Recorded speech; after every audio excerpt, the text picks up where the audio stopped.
Alright guys, so we are just coming outside of Sac State, just finished my class for today, but today is actually a very special day because we are going to the Apple Store, which I haven't really done to pick up an iPhone before, but we are getting the new iPhone 15 Pro Max. I'm actually very curious because now Apple is introducing a log video to the smartphones, and I have seen example short films and some videos of people actually using the 15 Pro Max. It's actually pretty surprising the results that you can get, and especially if you're using it in a color space like DaVinci Resolve. Like, some people have been able to get some really good results, so I've been very curious to see how the phone is, so I am planning to upgrade to the new 15 Pro Max and seeing how well it works. So we are heading to the Apple Store right now to go pick it up.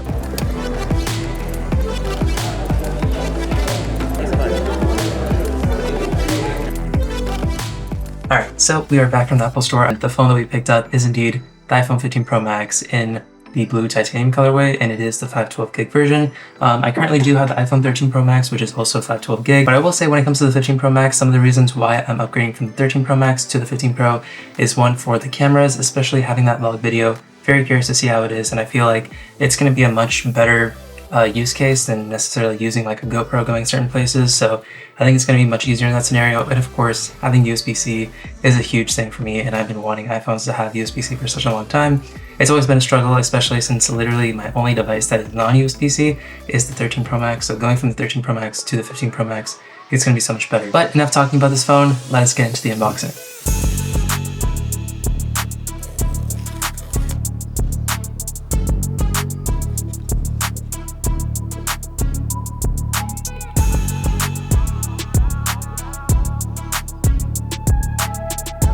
Alright guys, so it has actually been a few months since you guys saw the last clip. We originally got the iPhone 15 Pro Max back in October 31st, pretty much Halloween, and right now it is December 15th, so it has been pretty much 2 months since we've picked up the iPhone 15 Pro Max.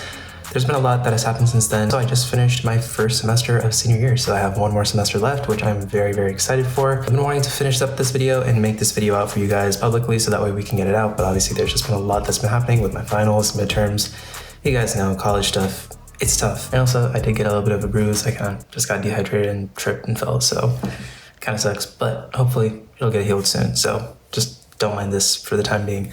But again, going back to the iPhone 15 Pro Max, we're recording out of the front-facing camera, which honestly, I gotta be honest, I have been liking this a lot, and it's just really nice because I'm never like a huge fan of front-facing cameras because they just never look good. Especially with ProRes Log, it does a much better job of just removing all of that pre-processing, and it just looks really good straight out of cameras. Alrighty, so I thought while I'm here, I might as well just go over the accessories that I'm using for the iPhone 15 Pro Max, and pretty much the type of accessories that I use in order to film some cinematic quality out of it. And for those that also are planning to get the iPhone 15 Pro, or for those that want to get more into smartphone filmmaking, again, you don't necessarily have the money to fork over into getting an actual camera, and you just want to use something that you already have within your pocket, I think this setup is going to work really, really well. And especially for those that do have the iPhone 15 Pro Max, you guys are the ones that are going to benefit the most. All right, so first things first is that if you are filming on an iPhone, the app that you're going to want to install is the Blackmagic camera app. Now, sadly, this app isn't available for Android users, and of course, my main device that I use on a day-to-day basis is the Samsung Galaxy S23. But if you are an Android user like myself and you are trying to find a good video camera app, so that way you can get those manual features like being able to get your frame rate, your shutter speed, your ISO, and pretty much all of your manual settings, some apps that I can recommend is ProTake and Filmmakers Pro. Those are usually two great apps that are also on iOS, but especially now, ever since the 15 Pro came out and the stuff that Blackmagic has been doing with their Blackmagic camera app for iOS, I'm easily just going to recommend you guys to install the Blackmagic camera on iOS because it is easily one of the best video camera applications on a smartphone that I have personally ever seen, especially if you are someone that has the 15 Pro or the Pro Max or any of the iPhones that are coming out in the future that will be able to record ProRes Log. You're going to be able to get the most out of the Blackmagic camera app. You do want to get cinematic quality out of your iPhone, and you want to be able to have all your manual settings, but of course once you go outside, it is completely overexposed. You have no idea what to do, and you want to make sure that you can get all your settings right. And that is one thing when it comes to cinema cameras. We do use something called an ND filter. An ND filter, the best way I can describe it is that it is a sunglass for your lens, especially if you want to have all of your settings manual and you don't want it to always be changing. You don't want it to have on auto settings, and you want to get your right shutter speed or your shutter angle. You want to get your right frame rate, you want to get your right ISO, and you don't want it changing all the time. The best thing to do is get yourself an ND filter, so that way it is blocking out that extra light, so that way you can expose properly within your camera. Especially if I am pointing it elsewhere, you guys can tell that it is totally overexposed in those areas and you can't even see the sky anymore. At least when you have it in in darker areas like we are filming on the Sony FX3, at least it is a lot more viewable to see just because we are darker, but as soon as you point it to that sunlight, literally you guys cannot see anything. So the case that we are using with iPhone 15 Pro Max is made by Freewell, and the amazing part about this case is that it does have the magnetic clip on the back, so especially if we are planning to use it with accessories such as a ND filter, which is what we have right here. This is the Freewell VND 1 to 5 stops. So right now we're recording on the 15 Pro Max, so if I hold it out to the sky, you guys can tell that it's completely overexposed, but once we implement this ND filter, you guys are going to tell that the sky is going to come back into the shot. So with our ND filter, we're going to place it right here with the magnets, make sure that we line it up with the module on there, and there we go, it is magnetically attached. And as you guys can immediately tell on the recording, the sky came back. It is pretty dark at 5 stops, but once we alleviate it, right now we're pretty much at like a 3-stop filter, but right here you guys can tell that the sky is pretty much back and everything is nicely exposed and it is evenly balanced. So that is a really nice thing about ND filters. So right now we're filming on the 15 Pro Max. I will say, if you guys aren't planning to have a super bulky setup and you just need something that can get you good cinematic quality but within a small form factor, but for those that want to go a little bit more all out and you guys want to have battery connected to this, and you also want to be able to record to an external SSD, especially for those all-day shooters. And one that I would highly recommend for an external SSD is going to be the Stoked USB hub right here. Now, there are a lot of different options that you can get. You can pretty much get like a USB-C hub, and you can connect a battery to it, you can connect storage to it, and you can connect a lot of accessories. But the nice thing about the Stoked hub right here is that it is more than just a USB hub. As you guys can see on the side, it does have an HDMI port, has 2 USB-A ports, and it does have a Thunderbolt port, or a charging port as well.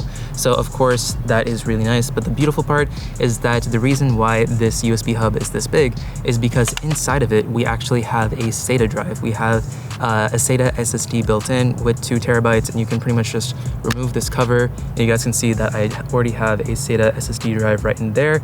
And for those that don't have SATA drives, I believe that there are other versions of this type of USB interface that you can actually put NVMe SSDs. You want to go over to your settings and you want to go to your media, and within your media it's going to say save clips to.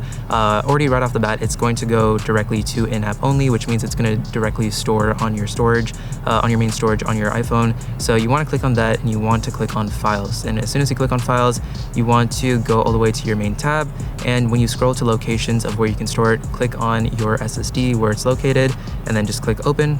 So now all of your files are going to be recorded directly to your SSD. So especially if you're going to be on an all-day shoot and you just want to be able to record at the highest quality, ProRes 422 HQ, yeah, with this external SSD you can easily do that. But for a lot of people this just might not be super usable if you're just going to be filming with a hanging SSD. So in order to make up for that, we are going to need a cage, and this is something that for people that are going to be mainly using their iPhone for filming, yeah, a cage is highly recommended because you can pretty much have a bunch of different accessories connected to your camera at the same time, and you can just have it all in one hand. All right, so right here we do have the smaller cage where pretty much you can put your iPhone or any smartphone into this cage and it will fit. And that's the really nice thing about this particular model, is that it's not a phone specific one. So it's not like if you have one phone and if you're planning to upgrade to a newer one, it's not like you have to buy a completely new cage, because this cage will pretty much work with the majority of smartphones. Right on the back we do have a couple more accessories. So we do have a battery mount that can actually hold, depending if it's like an external SSD or even a battery, it can hold it. So this is like an $18 small rig mount that works with the small rig cage. And then connected to that we do have an Anker 10,000 milliamp hour battery. And the nice thing about this battery bank is that it does have USB-C and you can connect it directly to your interface. And the last bit is going to be this mount that I'm going to be placing on top of the small rig cage. It is a little SSD mount. Then now you guys can see the completed setup where we do have our SSD on top with the hub interface, and we do have our battery bank that is connected to the wire. And the nice thing is that as soon as we open up the Blackmagic Cam, there are no wires in the way and it's all pretty much nice and seamless. So this is going to be the perfect setup, especially for those that want to get into cinematic filmmaking with their iPhone 15 Pro Max, and especially being able to have something like ProRes Log and just being able to get that level of dynamic range and just not having to deal with Apple's pre-processing to the sensor itself is a really nice thing. Now that we have the iPhone 15 Pro film kit all ready to go and all set up, I'm going to swap out the Sony FX3 for this camera and see what you guys think about the quality in 3, 2, 1. All right, so now we just swapped it from the Sony FX3 to recording on the iPhone 15 Pro Max. So you guys can actually just see right off my Sony FX3 how the kit actually looks set up on my Peak Design tripod. So we do have it all set up, ready to go for it to be filmed. And you guys can tell that the audio is going to be a bit different because we are recording on my lavalier mic with the Rode Wireless Go. And I guess it is also another accessory that you guys can potentially use. And to be fair, I feel like I should have talked about it when we were talking about the 15 Pro kit itself, because when you do have an ND filter attached to the camera module, it is actually blocking the microphone that is on the camera, because if you are going to be using the back camera, the microphone is actually pretty much placed right next to the camera itself, which kind of sucks, especially if you want to use a filter. So this is what it's going to look like if you are filming on the 13mm lens. This is how it's going to look on a 24mm, which is actually going to be the main camera on the iPhone 15 Pro Max. It is going to be the main sensor with that 48 megapixel camera. So this is going to be the best image quality to use with the Blackmagic camera, and just your camera in general. It's going to be the sharpest camera out of the three and the one that's going to be capturing the most amount of details. But I do feel like with this 120mm, you can actually just stand all the way out here, or if you want to film something that is much further away from you, but you obviously want to get a nice close-up shot, this is going to be the best move for you. So the nice thing filming on the Blackmagic app and pretty much on your iPhone is that you get to use 3 different lenses. So now we are back on that ultra wide setup, so you can pretty much just see everything that is happening right behind us. But that is pretty much it talking about the accessories for the 15 Pro and the Pro Max. And if any of you guys are interested in the accessories, I'm going to be leaving links down below. I honestly can say that seeing the iPhone 15 Pro's camera, there's been a few times where it's tricked me to a sense where I honestly think it's shot on something like an FX3 or my Lumix S5 IIX. I don't know if it'll trick me on my R5C. The higher level cinema cameras, I think it is pretty easy to tell between the smartphone camera and the cinema camera, but especially just some of these mirrorless cameras, like, I'm not gonna lie, there have been some times where I've been fooled myself. It just kind of goes to show that with the amount of pre-processing that Apple puts on their cameras when you are recording with the normal camera app without ProRes Log, like, it doesn't turn out that great. But when you get full control of just being able to work with your colors, if you can do some minor color correction or some minor color grading, like, the quality that you can get out of the Apple iPhone cameras is honestly insane. Within the Blackmagic app, you can actually have a pre-built LUT into the app itself. So if you just want to see how the LUT looks on ProRes Log, or if you actually want to just burn the LUT in when you're filming on your smartphone, you can actually import a LUT into the Blackmagic app itself. It's just another reason why I highly recommend picking up the Blackmagic camera. All right, and besides that, I think we talked enough about the 15 Pro's camera and also just the accessories itself. So now I'm just gonna be walking around campus, getting some shots, but of course, tomorrow early in the morning, we are catching our flight to head over to Boulder and to visit Privy, so that way we can continue working on the documentary and hopefully finishing up our last few interviews. Let's do that. All right, so right now it is the night before we take off to Denver, Colorado, and we pretty much just finished packing up for tomorrow's trip, which I'm definitely excited about because now we can finally finish up the documentary that we've been working on for the past few years. But I pretty much got all my stuff packed. Right here we have my Nomadic bag, 37 liter. And over here we do have our Peter McKinnon 35 liter. And inside we are taking our Panasonic Lumix S5 IIX, the Canon EOS R5C. And of course, those are going to be our main 2 cameras for the trip. But I will say, if there is ever a scenario for the documentary that we're shooting in Colorado, if there is ever a time where we need to have a 3 camera setup, I might honestly use the iPhone camera. Ready to go for tomorrow. And yes, very excited. So yeah, pretty much just got to get some sleep, get ready for tomorrow, and we will be seeing Cribby in Colorado. So it's going to be pretty sick.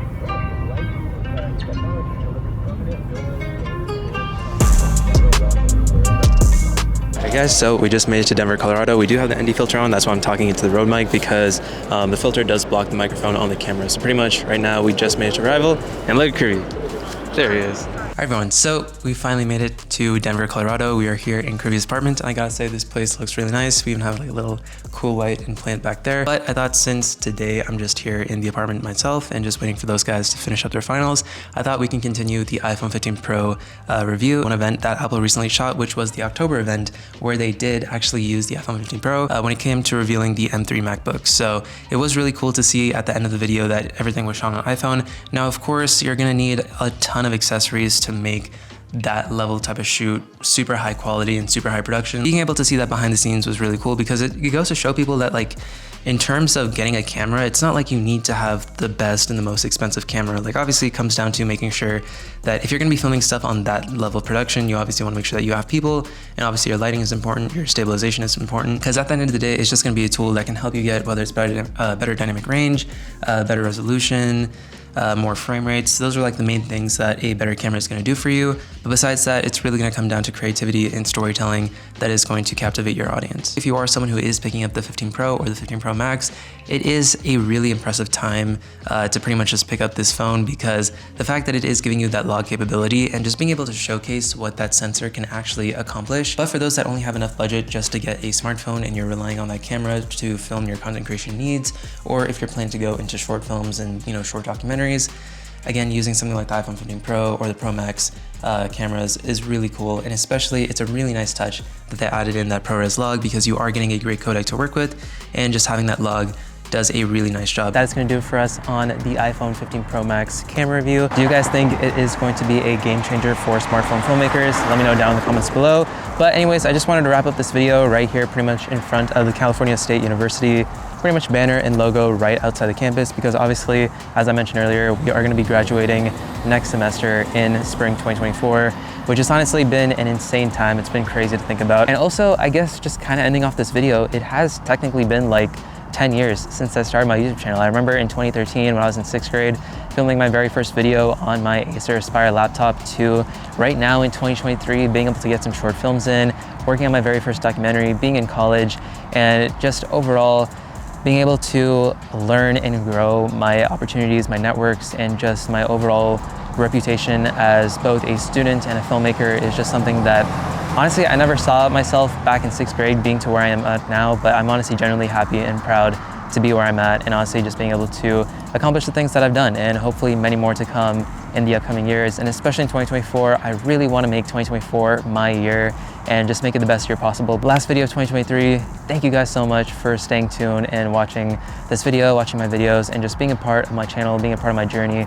It genuinely means a lot. And yeah, 2024, it's going to be an exciting year, and just being able to finish up my degree, I'm definitely going to get a lot more time on my hands to get back into my creative efforts. So you guys can definitely expect a lot more content to come out next year in 2024, and I'm very, very excited to see where the journey takes next. So thank you guys so much for watching. Make sure you guys like, comment, and subscribe, and I will catch you guys next year in 2024 in our next video. Take it easy. Peace.